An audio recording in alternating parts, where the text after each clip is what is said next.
প্রথম যখন আমরা শুরু করেছিলাম তখন একদম মানে এই মানে বলে না একটা তৃণমূল, যেটা একটা ছোট্ট একটা চারা গাছ পুঁতেছিলাম। তখন আমাদের 10টা কি 12টা আমাদের বন্ধু বান্ধব মিলে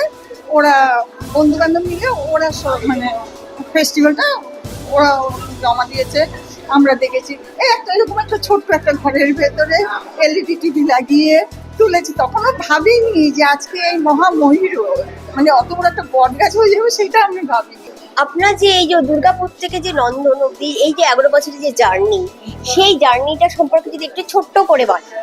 হ্যাঁ, মানে দুর্গাপুর থেকে মানে অ্যাকচুয়ালি আমি টালিগঞ্জেরই লোক। আমি 1980 থেকে টালিগঞ্জে আছি, অ্যাজ অ্যাসিস্ট্যান্ট ডিরেক্টর হিসেবে আছি। আমার পরিচয়টা একটু দেই, কারণ আমি একজন টেকনিশিয়ান। আর অ্যাসিস্ট করেছি আমি বড় বড় তাবড় মানে মহারথীদের সাথে অ্যাসিস্ট করেছি, যেমন বাসু চ্যাটার্জি, প্রভাত রায়, অঞ্জন চৌধুরী। পুরোনো দিনের একদম মানে আমি প্রথম অবজারভার হিসেবে যার সঙ্গে ছিলাম তিনি হচ্ছেন ভূপেন রায়। ভূপেন রায় হচ্ছে সে পুরোনো দিনের সাবিত্রী সত্যবান, তারিণী তারামা, লব কুশ, সীতা, মানে একদম ব্ল্যাক অ্যান্ড হোয়াইটের মানে তখন ছিল আর কি। তার সঙ্গে আমি প্রথম অ্যাসিস্ট করেছি, তার লাস্ট ছবি আমার ফার্স্ট ছবি। তা ভূপেনদা তো মানে অনেক সিনিয়র চলে গেছেন। তারপরে যাই হোক, তারপরে তো প্রভাত রায়ের সঙ্গে অনেকগুলো অ্যাসিস্ট করেছি, বাবলু সমাদারের সঙ্গে করেছি, অঞ্জন চৌধুরীর সঙ্গে করেছি। তারপরে আরো অনেক, মানে আমি অ্যাসিস্ট্যান্ট ডিরেক্টর হিসাবে মানে রিলিজ ছবি 200 থেকে 250টা হবে। হ্যাঁ, তারপরে আমার হাজবেন্ড রনের মতো ওনার সঙ্গে আমি সহযোগী পরিচালক হিসেবে কাজ করেছি। নিজের ছবি করেছি, নিজের ফিচার ছবি রিলিজ দিয়েছি, সেন্সার করেছি। আর প্রায় 60-70টার উপরে শর্ট ফিল্ম মানে ওই ইউটিউব চ্যানেলে তিয়াশা মুভিতে ইউটিউব চ্যানেলে করেছি। মানে এই আর কি, ওয়েব সিরিজ করেছি। এখন নিজে ডাইরেকশন দিচ্ছি, আমার মেয়েও ডাইরেক্টর দেবলীনা মোদক। এই আর আজকে ওই মানে সেই ছোট মানে যেটা তুমি বললে, এটা তো অবশ্যই ভালো লাগছে আজকে যে ওই সেখান থেকে স্ট্রাগল করতে করতে। কারণ আমার তো ব্যাকগ্রাউন্ডে কেউ নেই, আমি ফার্স্ট জেনারেশন, একটা ফার্স্ট জেনারেশনকে। আর সবচেয়ে বড় কথা, আমি এখানে প্রবাসী বাঙালি।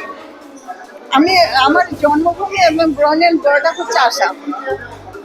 ওখান থেকে আমি ওই 21-22 বছরের একটা মেয়ে ওই সময় এসে মানে অ্যাসিস্ট্যান্ট ডিরেক্টর আমাকে কার্ড দেবে না, মেয়েদের কোনো সিকিউরিটি নেই, তাই কার্ড দেবে না, কেউ কাজ দেবে না, কিন্তু ওই মানে কোনো আত্মীয় স্বজন নেই, কিচ্ছু নেই। একটা ওই সিনেমার একটা ওই মানে সিনেমা করবো, ডাইরেক্টর হবো, অপর্ণা সেন, সাই পাঞ্জাবে, এদেরকে দেখে না আমি একটা ডাইরেক্টর হবো, আমি একটা ডাইরেক্টর হবো, এই ভেবে ভেবে আজকে এখানে এসেছি। আচ্ছা, আপনি একটু বলুন, আপনি তো বহু বছর ধরে মানে ফিল্ম ইন্ডাস্ট্রির সাথে যুক্ত। তো এই যে ফিল্ম ফেস্টিভ্যাল যে অর্গানাইজেশন করার চিন্তা ভাবনাটা আপনার মাথায় কিভাবে হেল্প? এটা ওই যে এইভাবে ছোট ছোট ফিল্ম হতো, তখন হঠাৎ মানে আমি আর আমার মেয়ে দেবলীনা তখন ছোট হলে একটু বড় হয়েছে।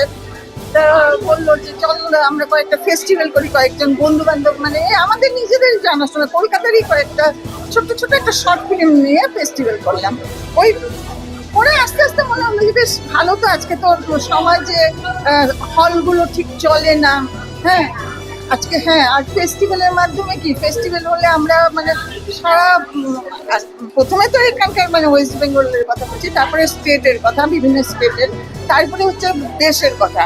তাহলে ওখান থেকে যখন লোকগুলি আসবে, একটা কানেকশন হবে, একটা মানে এই যে ওদের যে ফেস্টিভ্যালের থিমগুলি একটা কি বলবো আনন্দদায়কও হবে, আবার শিক্ষণীয়। আমাদের যে ফেস্টিভ্যালগুলো শিক্ষণীয় সব। হ্যাঁ, তাই মানে সবাই এগুলো যদি আমি এই মানে সারা দুনিয়াতে যদি আমি ব্রডকাস্ট করে দিই, ছড়িয়ে দেয়, ওইটাই আমার কি ইচ্ছে ছিল। তাই যাই হোক, সেই ইচ্ছা আমার পূরণ হতে চলেছে। এখনো তো সেই জায়গায় পৌঁছিনি, তবে ইচ্ছে আছে যাতে আর আরো অনেক দূর পৌঁছাবে। আজকে ইন্টারন্যাশনালে মানে বাইরে বিদেশে 20টা বেশি ছবি আমাদের এখানে। এই প্রথমেই যেটা হয়েছিল আফগানিস্তানের ছবি, তারপরে দুবাই থেকে এসছে, তারপরে হ্যাঁ চায়না থেকে এসছে, বিভিন্ন জায়গার থেকে মানে অনেক ছবি এসছে। আচ্ছা, অন্যান্য বছরের তুলনায় এই বছরে কি স্পেসিফিক আছে যদি জানেন?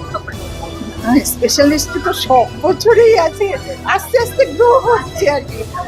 হ্যাঁ, গত বছর আমরা 65টা ছবি করেছিলাম, এই বছর 102টা ছবি।